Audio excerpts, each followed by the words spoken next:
All right, hello, good evening, and welcome into a Monday edition of KC Sports Tonight. I am Mark Poulose, joined by Gabe Swartz as we set the table for a big week ahead in the local sports world. Gabe, we're going to start talking about some playoff football. I assume you watched some of that. That was a good I weekend did. that we just saw. How did you think of that? It was one of the best football weekends that we've gotten in terms of competitive football, especially if you factor in Friday night's college football game was not competitive. Thursday's was. So if you were afforded the luxury of turning on the TV this weekend to watch football, you more likely than not got to watch a really good game.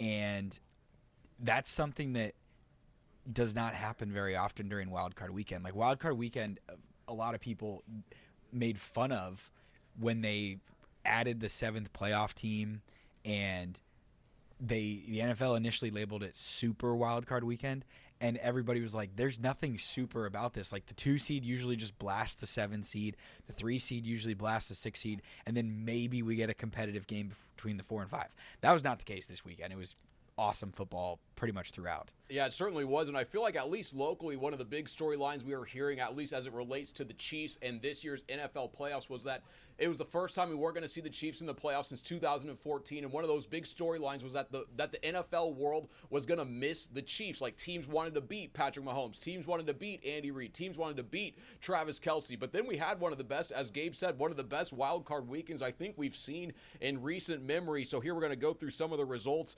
On the AFC side, Josh Allen and the Buffalo Bills went down to Jacksonville, took on Trevor Lawrence and the Jaguars. The Jaguars were actually 1.5-point underdogs, I believe, in that game. The Bills go on to win that one 27-24. Josh Allen 28 of 35 for 273 yards and a touchdown. On the flip side of that matchup, his counterpart, Trevor Lawrence, who many expected to potentially take a big leap, especially this postseason, 18 of 30, 207 yards, 3 touchdowns, and 2 interceptions. In the other matchup that we saw so far in the AFC, the Patriots beat the LA Chargers 16-3. Drake May 268 yards passing, 66 more on the ground, and a touchdown. Justin Herbert, no protection, sacked 6 times, just 159 yards passing. Gabe, what were maybe your big takeaways here from the first 2 games? Because I know they're really trying to build up maybe a clash of new quarterbacks, but I think we saw maybe the name brand that's in the playoffs, Josh Allen, get a victory. And then, Justin Herbert, what do we say about him? No protection and still no playoff wins for him. No protection, but he also missed open receiver. Like, there were guys open and there were throws that were missed. And I know if you're someone whose Twitter feed consists of people who put out NFL All-22 film, you would see that the second play of the game, he had Ladd McConkey so wide open, he doesn't throw it to him. He runs for 9 yards. That at the end of the play, Ladd McConkey looks around behind him. He's like, there must have been a safety behind me, and there was no one even remotely in the area. It was shocking, and that was the least competitive game of the weekend, mostly because the Chargers' offense could do nothing. The Josh Allen thing, that was one of the best performances of the weekend, and I think that you can make a case that those were the 2 best teams in the AFC playing in Jacksonville. Tony Romo, I think, was making that case. Yeah, and Tony had a day. I don't know if I want to put an adjective in front of the day, but he had a day. And I can't wait to see what the rest of the weekend looks like, or next weekend. I can't wait to see Steelers-Texans tonight and see if Aaron Rodgers has the magic to pull off the upset despite being the home team. He is the home underdog again tonight. And now this next weekend, here's a take that has nothing to do with the actual game on the field, but is more of a sports media take. Bills-Broncos next weekend. I truly believe that will be far and away, aside from Denver and Buffalo, like the local markets of those 2 teams, the city or the DMA that will have the highest viewership for that game will be Kansas City. Because one way or another, people will be watching, rooting against one or the other teams. And I think that just based on familiarity, division rival, and respected playoff rival that the Chiefs have played several times and have played literally every year since 2020, just a lot of familiarity. Kansas City people, the one game that they will, I mean, Kansas City people watch NFL playoffs regardless, but that game will get a crazy number in Kansas City. No, there's definitely going to be some hate watching here in Kansas City, but it wasn't just the AFC, obviously, in the playoffs. I think maybe some of the biggest news out of this weekend is that each conference will have a new champion. Obviously, the Chiefs not making it to the playoffs, but on the NFC side of this playoff bracket, the 49ers went to Philadelphia and beat the Eagles 23-19. Philadelphia had a chance to win that game late, but the defending Super Bowl champions are also now out of the playoffs. And some of the other action we saw out there, what a great game we had Saturday night between Chicago and the Green Bay Packers. Chicago under first-year head coach Ben Johnson making it to the playoffs, what a comeback we saw. Caleb Williams making some unbelievable throws. Chicago showing comeback that I don't think a lot of people in the NFL thought they had in them, but they went out there, they proved it against a very good football team. And then how about this one? The Carolina Panthers entered the playoffs with an 8-9 record, but obviously the NFC South Division champions. They go toe-to-toe with what many people thought was potentially the best team in the league, a first-team All-Pro at quarterback in Matthew Stafford. Gabe, on the NFC side, any big surprises for you there? Because I was surprised the Rams were in a dogfight, also surprised by the Bears comeback, also surprised by the 49ers win. What was your surprise? I actually think of all three results, the way that the Bears game panned out wasn't as yes, the actual fourth quarter and the comeback itself was surprising, but I don't think that was as big of a blowout early on as the scoreboard indicated. The Bears were moving the ball. They turned it over in the red zone once. They turned it over in opponent territory another time, and they settled for field goals when they were otherwise moving the ball pretty well, and it was just kind of unlucky. And then at the end, the whole pendulum swung, and they just kind of did the exact same thing that they did to the Packers in mid-December, the last time that the two teams played. So it was a little bit of a repeat performance. You saw all of the things that Caleb Williams was believed to be special for and the reason that he was picked number one overall. I think that is one of the more exciting things that we got of the weekend is another quarterback stepping up to the plate in big moments. And I like to see, I love the fact that there's a real rivalry between the Bears and Packers, and the idea that Packers fans are upset because Ben Johnson is doing flyby handshakes on Matt LaFleur and he's saying in the locker room stuff that doesn't normally get out. And I think that's good. The Packers for so long, you had Aaron Rodgers, you had other members of the organization making comments about how they own the Bears and such, and now the Bears are doing it. And people in Green Bay are clutching their pearls and saying that this is ridiculous. So I think that excites me for beyond this year. As much as anything else. The Rams game, I honestly don't know if it's as shocking as anything else, because we've seen teams with losing records be competitive when you get that home game. Yep. It's such an advantage that it just keeps you in things, and they had a shot.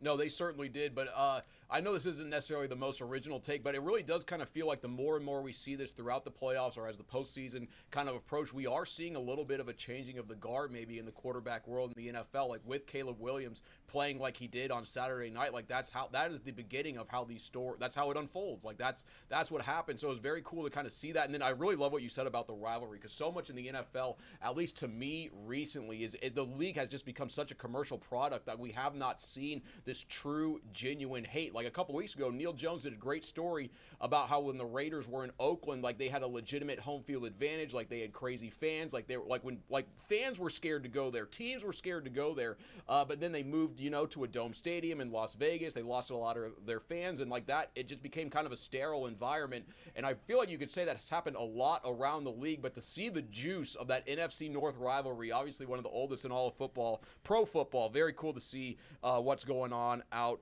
there. Now, elsewhere, other stuff to talk about today, the coaching carousel continues to revolve here in the National Football League, and the Chiefs are really, they're very involved in this, although their head coach is not going anywhere. Offensive coordinator Matt Nagy, obviously not under contract with the Chiefs going on now that the season is over for Kansas City. He has been linked to head coach interviews with the Ravens, Cardinals, Raiders, and Titans. And then obviously defensive coordinator Steve Spagnuolo, he could be on the move. He has been linked to interviews with the Titans, Giants, Raiders, and Cardinals. Now, I bring both of these guys up because they're potential head coach candidates, Gabe. Matt Nagy, in his career, 34-31 record as a head football coach when he was 4 years with the Chicago Bears, 0-2 in the playoffs, but he did make 2 playoff appearances. Steve Spagnuolo had an 11-41 record as an NFL head coach with the St. Louis Rams and also as an interim head coach. Here's my question for you, Gabe. If you were an NFL franchise, maybe one of these ones that's interviewed both of them, who do you think would make a better head coach, Matt Nagy or Steve Spagnuolo? Because I think there's a very interesting case on either side of this matchup. What do you think? So in this hypothetical, it's an either or. Well, if you had to pick one or the other. If I have to pick one of the two. Yeah. We're going to put them against each other, absolutely. If we have to pick one of the two, this is crazy. I think I would pick Nagy. Absolutely, I would also. And that is because, I mean, he won. He had Mitch Trubisky as his quarterback. So it's not like he had the best situation in terms of organizational roster. Now, yes, the Bears had an awesome defense, and you can say he made a great hire. He had Vic Fangio as his defensive coordinator, and we've seen I think Chiefs fans are well aware of how good Vic Fangio has been because he's been with the Eagles. He's been with the Broncos. People are very familiar in terms of what he has done across the league as a defensive coordinator, and is kind of similar to Spagnuolo in terms of really good defensive coordinator, has never had a ton of success as a head coach. Spagnuolo, though, it's like if he's going to be a head coach, one of the things that he is best at is defensive game planning and calling defenses.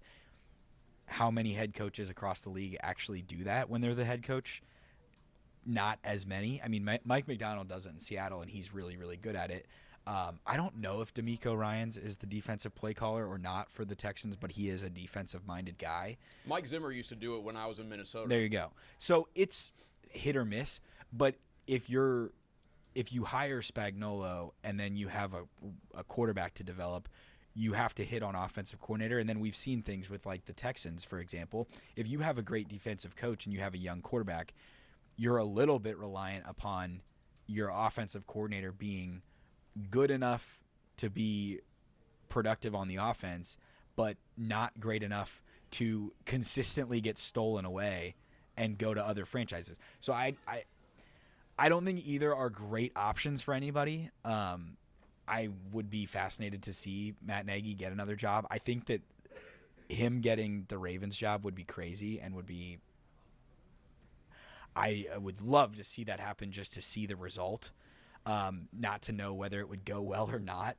But there's so much going on, and I think that of the like Chiefs related news, the how quiet it has been on the offensive coordinator search scares me a little bit that they're just going to bring Eric Bieniemy back. They're going to hire, in my opinion, obviously I'm not reporting anything here. This is purely my opinion. Speculation. The Chiefs on offense are going to hire someone that they know, someone that Andy Reid has worked with. They are not going to reinvent the wheel because I believe in their minds, and I mean they've won 3 Super Bowls in the last however many years. They have no need to reinvent that wheel, but I'm very interested to see where that's so ignorant. That's definitely how the outside world views it, but I'm telling you, inside that building, I mean, they don't really listen to what people out here think.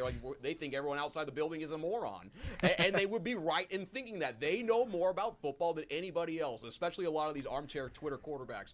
But I do have to say, Matt Nagy, I think he's much more likely to become a head coach than Steve Spagnuolo, especially just because, as many of the things that Gabe was saying, in the context of the modern NFL, that's how teams and owners and general managers are going to make this decision. And in this decision, they have to factor in the fact that they are likely going to have to pay, if they find one, a franchise quarterback $50 to $60 million a year. And if they don't do that, they're going to try to draft one in the first round. And if you're going to invest so much in that quarterback, you're probably going to want your head coach to not only be an offensive-minded guy, but also be a guy who works with the quarterback. So that's a guy that Matt Nagy, he's done that in his career, and he has been very good at that in his career. And I also think that was a potential problem for Eric Bieniemy and his pursuit of trying to become a big offensive coordinator or potentially a head coach somewhere is, again, if you are going to invest $50 to $60 million in a quarterback. You don't want your offensive coordinator to be a running back coach, but we'll see kind of what happens there on the Chiefs side of that. But for the sake of argument, I know you picked Matt Nagy.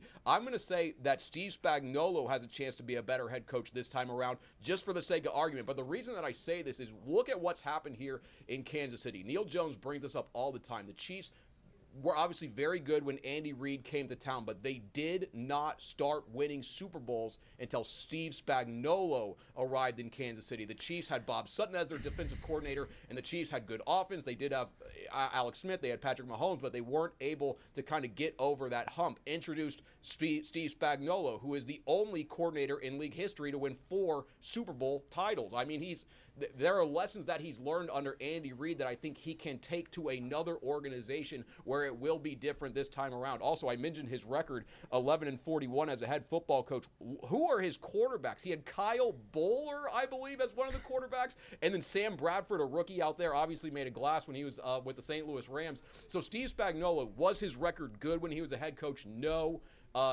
Do I think he's learned a lot from the Super Bowl runs here in Kansas City? Yes. Do I think he could be a successful head coach in the future? Yes. But just as Gabe said, if you're going to hire a defensive head coach, you're going to have to hire a hotshot play caller. And if you do, I mean, and you hit on that guy, Gabe, what's the max that guy stays there? 1 to 2 years before he becomes a head coach? Yeah. I think that the thing with, like, yes. Oh, Spags, I saw you when you said Spags coming to Kansas City. What's the but?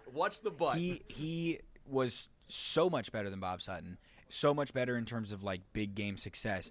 But the frustrating thing, I think that we've gotten this, at least on the internet, the revisionist history of what the Chiefs dynasty has been, to me, is wild. 2023 broke a lot of people's brains because the Chiefs had an elite defense one time, and the Chiefs defense helped them to a Super Bowl. I wouldn't say it carried them to a Super Bowl. They still gave up 24 on the road to Buffalo. They still gave up multiple leads in the fourth quarter of the Super Bowl against the 49ers, and the offense had to go back and dig out of deficits multiple times. So a little bit overstated. I would say that he is a great situational game plan coach. He has not had a track record of having like elite defense. By the EPA per play metrics, by a lot of metrics, they've been a very average defense more often than not. And if you want to say the personnel stinks or they haven't had the pass rusher or all of those kinds of things, I would counter that with, I think Steve Spagnuolo and Andy Reid have a lot of voice in terms of what kind of defensive players that they bring into the organization. So there's all those kinds of things. I agree. I'm not trying to drag the guy down. I just would say it's convenient for him that he came into the Chiefs organization in year 2 of Mahomes starting, right when he leveled up and got going. But the last thing I'll say on coaching, and this is not Chiefs related, it could be. I think some people would love him as an offensive coordinator candidate.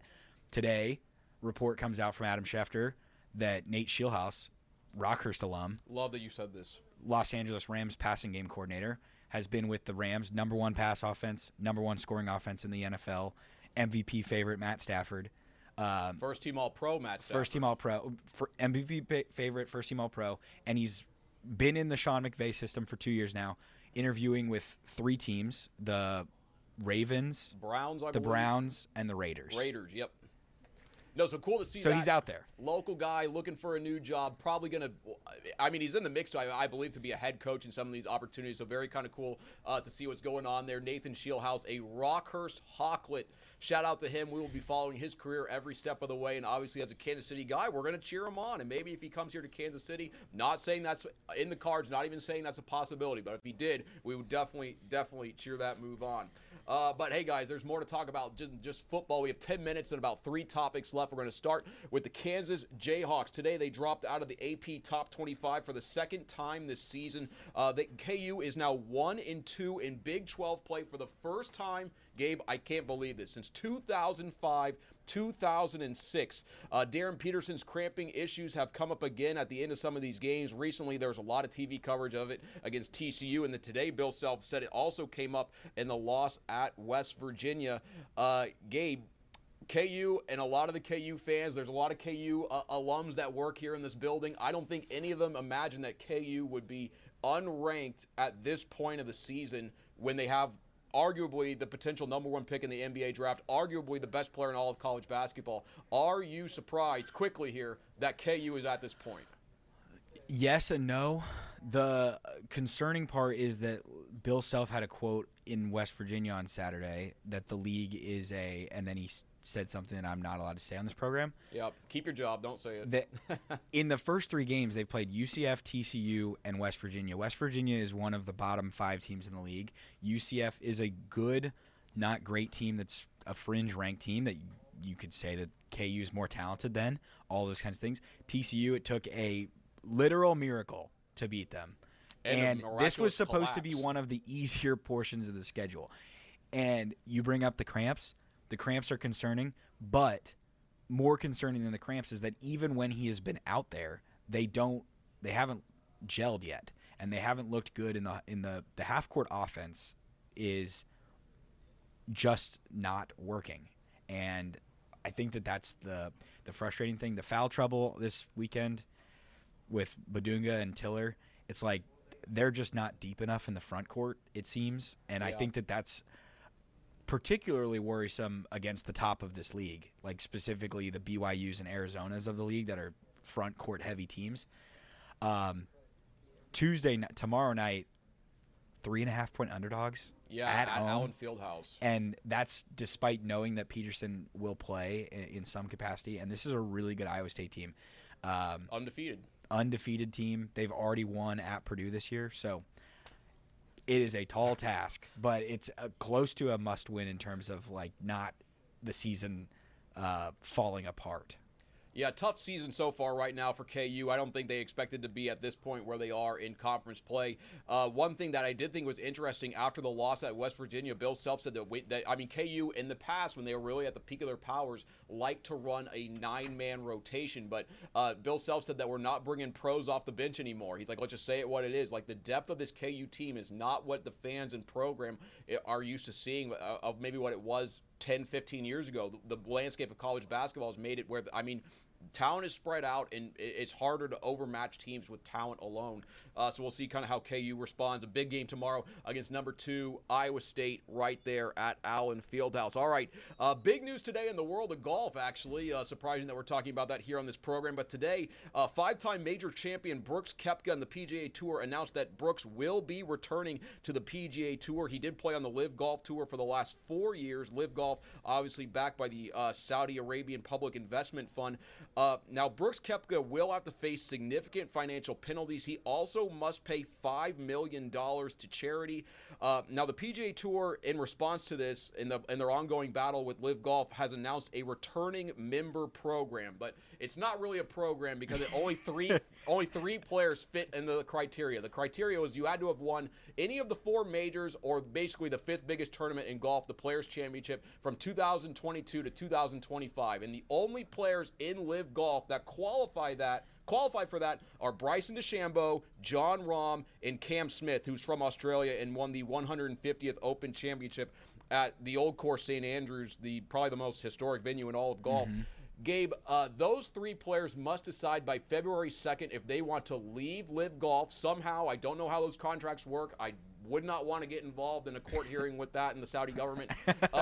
But is this the end for Live Golf? Because, Brooks Koepka was one of their big stars. He won a major championship in 2023, and he's basically said, Live Golf is not for me, and I'm coming back. Yeah, I don't know if it's the end because I don't know if any of the other 3, the selected invited crew, will take the offer. I think that of the 3, the most likely to would be Rahm, just based on the way that he has not – I wouldn't say that he's embraced Live Golf in the way that in the same way that Brooks Koepka did not. Brooks Koepka was a captain. He didn't wear his team gear, and you can say how. And he was a 20% owner of that team. He didn't wear anything repping. Yeah, you could say how corny it was or how he gimmicky it was. He openly complained about the tour on social media at times. Like, I know one year the Live Golf schedule wasn't released, and Brooks Koepka was like, "Where's the schedule? Like, the season starts in 2 weeks." Like, you could see what was going on there. To me, though, what's really interesting though is just if you said, like, say Jon Rahm does come back to the PGA Tour.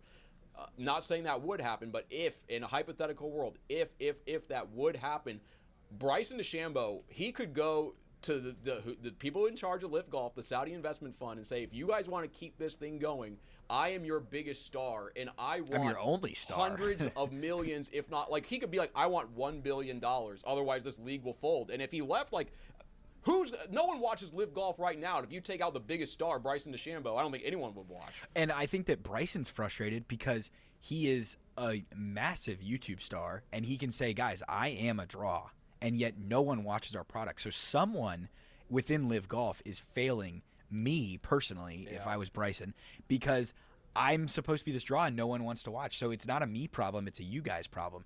I think that frustrates him.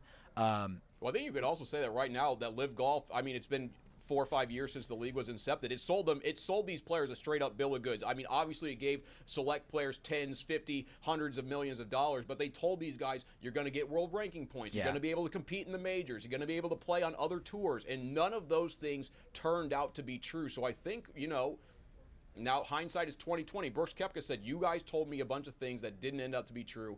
I'm out. Yeah. And I think some of these other big stars might say that. Last thing, Brooks Koepka's return to the PGA Tour, company man, required to say it, the Farmers Insurance Open on CBS. And in 2 weeks. The Waste Management Phoenix Open, great tournament, great people, great event, love it. Obligated to say that as a 4-year resident of Arizona. He would also be on CBS. So if you want to watch Brooks Koepka come back to the PGA Tour, you don't have to go to any of the crazy off channels that Live Golf plays on. Right here, live Network on TV. Channel 5, there baby. You go. Live on Channel 5. That's where you're going to see the best golfers in the world compete on CBS on the weekends. A few odds and ends here to clean up. We have about 3 minutes left here. Kansas City. The Kansas City Roos will have a new men's basketball head coach next year. Marvin Menzies, their current head coach, will finish out the year with the Roos, but the Roos 4-14 this year. I believe just one win against a Division I opponent. 44-71 in 4 years under Menzies. So hopefully the Roos can find the right guy there to lead the program. Obviously kind of a unique situation, a unique program there to lead, but always fun when the Roos are having a competitive basketball team. And then one more here.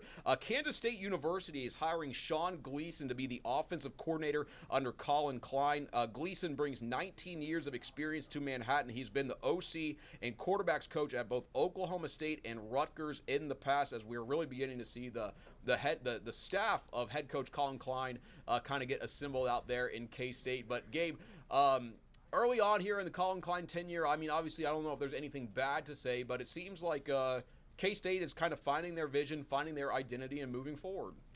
Yeah, they're filling the staff out, and today they made a addition in the transfer portal, Jay Harris, running back, Oregon. Odd to see a guy who played on Friday night and played basically exclusively because Oregon's team was so injured at running back they had to go to a guy and say, we know you're in the transfer portal. Do you want to play in this game? And now he's coming to Manhattan. So the whole thing is starting to take shape in Manhattan, and is I think that is honestly locally here one of the biggest storylines in 2026 in terms of this local college and local sports beat in general, is just how does year one of Colin Klein go? And we're seeing it start here now. Well, I think he learned probably a lot of big lessons at Texas A&M about how to run a program in the modern era of college football. I mean, they've been spending big in NIL. They've been big in transfer portal spenders. I think it's good to see K-State make an addition like that. Obviously, I mean, he was playing for Oregon just a couple days ago, and now he's going to suit up for the Cats next year. That's modern college football. I mean, that Colin Klein, that's the definition of like that. That's just what you got to do in this day and age to compete. Good to see that K-State's doing stuff like that. But hey, guys, be sure to stick with us here on KCTV5 tonight at 6 and 10 p.m. At 10 p.m., Marlia Campbell has a pretty cool story about Chiefs long snapper Kendall Gammon doing a little Dancing with the Stars, Kansas City Stars edition. So that'll be cool to see all of that. And then obviously KU's big game tomorrow, number 2 Iowa State coming to Allen Fieldhouse. We will continue to preview that tonight at 6 and 10, and also coming up tomorrow. But for now, that's a look at sports here on this Monday night. Take care, everybody.